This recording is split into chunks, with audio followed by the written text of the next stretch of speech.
한 나라가 절체절명의 위기에 빠졌을 때 한 예언자가 나타나서 모두가 듣기 싫어하는 심판을 외칩니다. 그런데 동시에 정말 아무도 예상치 못한 놀라운 희망을 선포하죠. 오늘은 고대 유다 왕국의 마지막을 함께했던 예언자, 바로 예레미야의 이야기를 한번 파헤쳐 보겠습니다. 여러분, 모든 게 다 무너져 내리고 있다고 느낄 때 도대체 어디서 희망을 찾을 수 있을까요? 이 질문이 바로 오늘 우리가 함께 따라가 볼 이야기의 가장 중요한 질문이라고 할 수 있겠습니다. 자, 그럼 먼저 문제의 핵심부터 짚어봐야겠죠.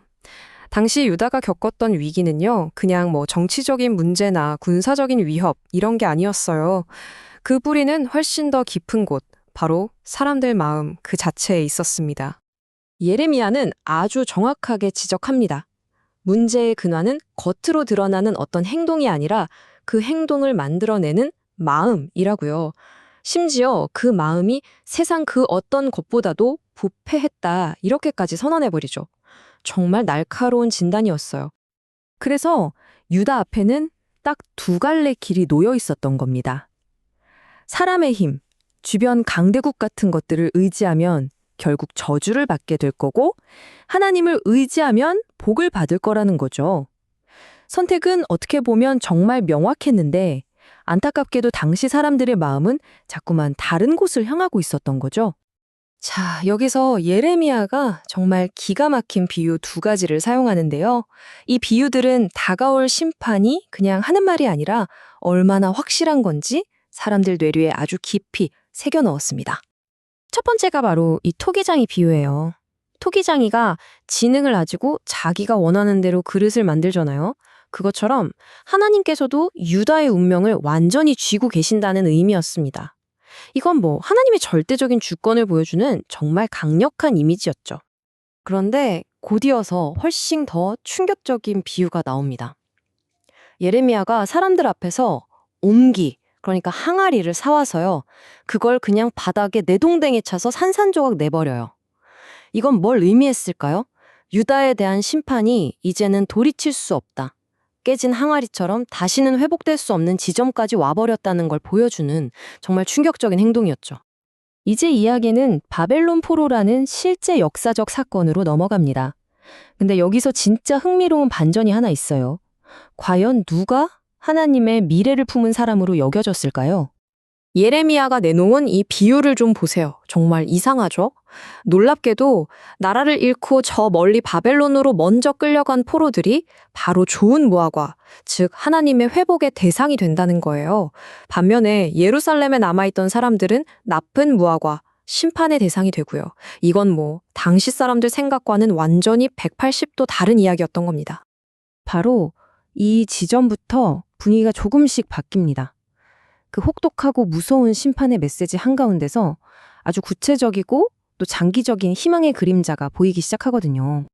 그때 사람들은 이 두 예언자 사이에서 엄청나게 혼란스러웠을 거예요.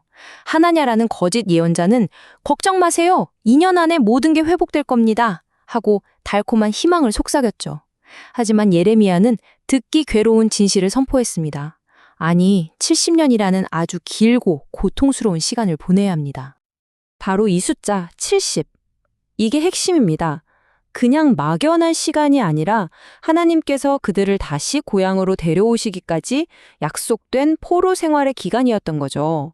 짧고 쉬운 길이 아니라 길고 긴 인내의 시간이 필요하다는 메시지였습니다. 자, 이제 이야기의 마지막이자 어쩌면 가장 놀라운 부분에 도착했습니다. 그럼 그 길고 긴 절망의 시간 동안 백성들은 대체 어떻게 살아야 했을까요? 예레미야가 전한 하나님의 메시지는 정말이지 모두의 예상을 뛰어넘는 것이었습니다. 오늘 이야기에서 가장 유명한 구절일 텐데요. 정말 중요한 건 이 약속이 유다 땅에 남아있던 사람들에게 주어진 게 아니라는 점이에요. 저 멀리 바벨론에 포로로 끌려가서 모든 희망을 잃고 살던 사람들에게 직접 보내진 편지의 내용이었거든요. 재앙이 아니라 평안, 그리고 미래와 희망을 주겠다는 약속이었습니다. 그런데 이 희망은 그냥 가만히 앉아서 기다리는 게 아니었어요. 예레미야 29장을 보면 정말 구체적이고 실질적인 지침을 줍니다. 포로로 끌려간 바로 그곳에서 집을 짓고 뿌리 내려 살고 정원을 가꾸고 가정을 꾸리라는 겁니다. 심지어 자신들을 정복한 그 도시, 그 바벨론의 평화와 번영을 위해 기도하고 일하라고까지 해요. 희망이란 주어진 새로운 현실에 적극적으로 참여하는 걸 통해서 만들어가는 거라는 정말 놀라운 메시지였죠. 이 수천 년 전의 이야기는 오늘을 사는 우리에게도 똑같은 질문을 던지는 것 같아요. 지금 여러분이 계신 바로 그 자리에서 내가 속한 공동체와 도시의 평안을 위해 힘쓴다는 건 과연 어떤 의미일까요? 어쩌면 절망 속에서 희망을 만들어가는 길은 바로 거기서부터 시작되는 것일지도 모르겠습니다.